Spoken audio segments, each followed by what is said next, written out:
Welcome back to our YouTube channel. और आज हम आपके लिए एक लॉन्ग वीडियो लेकर आए हैं। आप लोग बहुत टाइम से हमारी रील्स को इंस्टाग्राम पे और यूट्यूब पे तो देख ही रहे हैं, और बहुत सारे हमारे व्यूअर्स चाहते थे कि आप लॉन्ग वीडियो लेकर आए और अपने प्रोजेक्ट के बारे में बताएं। तो आज जिस प्रोजेक्ट की रील्स को आप लोग लगातार इतने टाइम से देख रहे थे, हमने सोचा क्यों ना इस पर एक लॉन्ग वीडियो बनाया जाए। तो जैसा कि आप देख सकते हैं कि ये पीछे हमारा एक प्रोजेक्ट है जिसका साइज़ है 410 गज।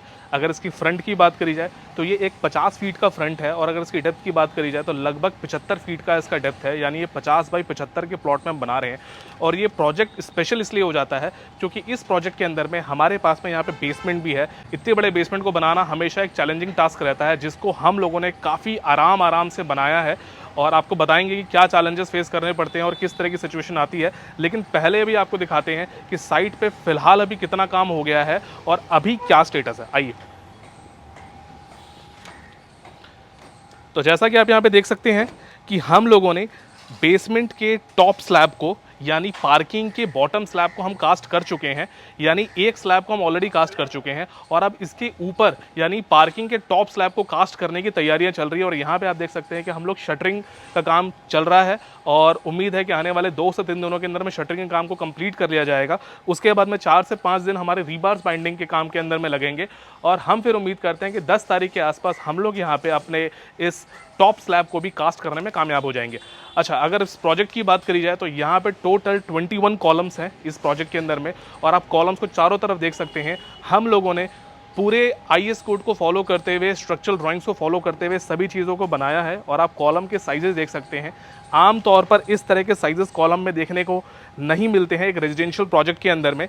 लेकिन साउलो प्रोजेक्ट शुरुआत से हमारा ये एक बिलीफ है, हमारा एक सिस्टम है कि हम लोग सभी चीज़ों को बिल्कुल स्ट्रक्चरल ड्राइंग के अकॉर्डिंग ही फॉलो करते हैं।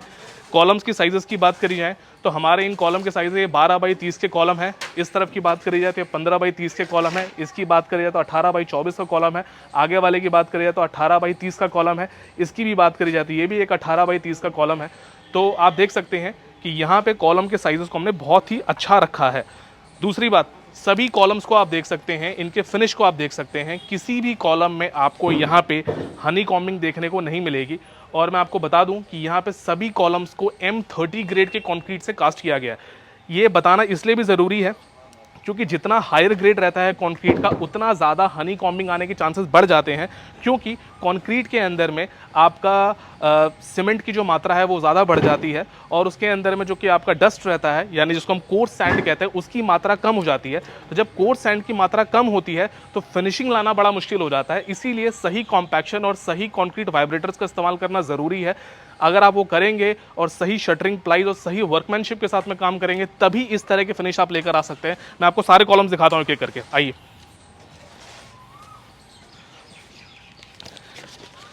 ये हमारा अभी रिसेंटली कास्टेड हमारा कॉलम है। इसके भी आप फिनिश देख सकते हैं। आपको किसी भी तरह का हनी कॉम्बिंग यहाँ पे देखने को नहीं मिलेगी। आप उस वाले कॉलम को भी देखिए, वहाँ पे भी किसी भी तरह का हनी कॉम्बिंग आपको देखने को नहीं मिलेगी। इवन इस तरफ भी अगर आप देखेंगे ये वाला कॉलम भी, तो यहाँ पे भी, पीछे वाले कॉलम पे भी किसी भी कॉलम के अंदर में हनी कॉम्बिंग आपको देखने को नहीं मिलेगी। सभी कॉलम्स के अंदर में 14 दिनों तक प्रॉपर क्योरिंग की गई है। और आप देख सकते हैं कि साइड में यहाँ पे हम लोगों ने 9 इंच की वॉल को बनाने का काम शुरू कर दिया है। यहाँ भी ये 9 इंच की वॉल का काम चल रहा है, और यहाँ पे हम लोग अव्वल ग्रेड की यानी फर्स्ट ग्रेड की ईंटों का इस्तेमाल कर रहे हैं, जो एंटिल ब्रांड का है। और जो यहाँ तक बात अगर मोटर की जाए तो मोटर यहाँ पे 1:4 के जो मसाले का जो रेशियो होता है, उस रेशियो का हम लोग यहाँ पे यूज़ कर रहे हैं। पूरी तरीके से यहाँ पे रीबार्स टाटा का इस्तेमाल किया गया है, टाटा टिस्कॉन 550 का। और हम लोग अपने एंड पे कोशिश कर रहे हैं कि क्वालिटी ऑफ मटेरियल बिल्कुल टॉप नॉच रखी जाए, और कहीं भी किसी तरीके से कोई कॉम्प्रोमाइज़ ना किया जाए। अगर प्रोजेक्ट टाइमलाइन की बात करी जाए तो ये लगभग 5वां महीना चल रहा है जब से हमने प्रोजेक्ट को शुरू किया था। और आप देख सकते हैं कि पार्किंग के टॉप स्लैब की तरफ हम लोग बढ़ रहे हैं। तो बहुत सारे लोगों का सवाल होता है कि बेसमेंट बनाने के अंदर में आपको 4 महीने क्यों लग गए। तो उसका सबसे बड़ा कारण है ये साथ की बिल्डिंग। जब भी आप एज टू एज बेसमेंट बनाते हैं, यानी साथ वाली बिल्डिंग के बिल्कुल साथ से बेसमेंट बनाते हैं, तो साथ वाली बिल्डिंग के सेटल डाउन होने के रिस्क को मिनिमाइज़ करने के लिए आप स्टेज्ड स्लैब कास्टिंग या स्टेज्ड एक्सकेवेशन के थ्रू आप बेसमेंट बनाते हैं। बहुत से बिल्डर्स हैं जो इस चीज़ को फॉलो नहीं करते, और इस वजह से साथ वाली बिल्डिंग में प्रॉब्लम आ जाती है, और फिर आपकी बिल्डिंग में भी प्रॉब्लम आती है, क्योंकि जब अगर पड़ोसी कंप्लेन करेंगे तो आपकी बिल्डिंग भी रुक जाती है। तो इस तरह के रिस्क को बिल्कुल मिनिमाइज़ करने के लिए साउलो प्रोजेक्ट्स हमेशा स्टेज्ड एक्सकेवेशन में ही विश्वास रखते हैं। तो हम लोगों ने इस पूरी वॉल के ऊपर में लगभग 8 फीट तक की मिट्टी को, यानी यहाँ से लेकर लगभग यहाँ तक की मिट्टी को हम लोगों ने मशीन से नहीं हटवाया और इसको हम लोगों ने हाथ से धीरे धीरे करके हटवाया है। और यहाँ पे टोटल इस 75 फीट के हमारे जो डेप्थ है, इसमें हमने 10 से 12 फीट करके हम लोगों ने लगभग 6 बार के अंदर में इस पूरी मिट्टी को हटाया है, ताकि एक साथ में इस पूरी बिल्डिंग के नीचे की जो मिट्टी है उसको हम एक्सपोज ना करें, ताकि उसके सेटल डाउन होने का खतरा ना हो। आप हमारी रील्स में जाके देख सकते हैं कि हम लोगों ने टुकड़ों के अंदर में इसकी गड्ढे की जो खुदाई करी, एक्सकेवेशन किया है, उसके बाद में फिर हम लोगों ने राफ्ट के साथ में रिटेनिंग वॉल और कॉलम्स को कास्ट किया है। जब 12 फीट तक की सारी रिटेनिंग वॉल को कास्ट कर लिया गया है, उसके बाद जाके फिर हम लोगों ने नेक्स्ट वाले हमने पिट के एक्सकेवेशन का काम किया है। तो शायद यही कारण है जिसकी वजह से लगभग 4 से 4.5 महीने इस बेसमेंट के काम को लग गया है। लेकिन अब आप देख सकते हैं कि पूरी तरीके से बेसमेंट को हम कवर कर चुके हैं। सारा कटआउट एरिया जहाँ पे हम खड़े हैं, इसको हम लोगों ने अभी 5 दिन पहले यहाँ पे इसको भी कास्ट कर लिया है और अब हम लोग अपने ऊपर वाले स्लैब की तरफ में बढ़ सकते हैं। बहुत से लोग जब भी हमारी रील्स को देखते हैं और हमारी कॉलम, बीम्स और स्लैब की फिनिश देखते हैं तो क्वेश्चन करते हैं, कमेंट्स करते हैं कि इतनी अच्छी फिनिश किस तरीके से आती है। तो देखिए, इन सब चीज़ों में छोटी छोटी बहुत सारी चीज़ों का ध्यान रखना होता है।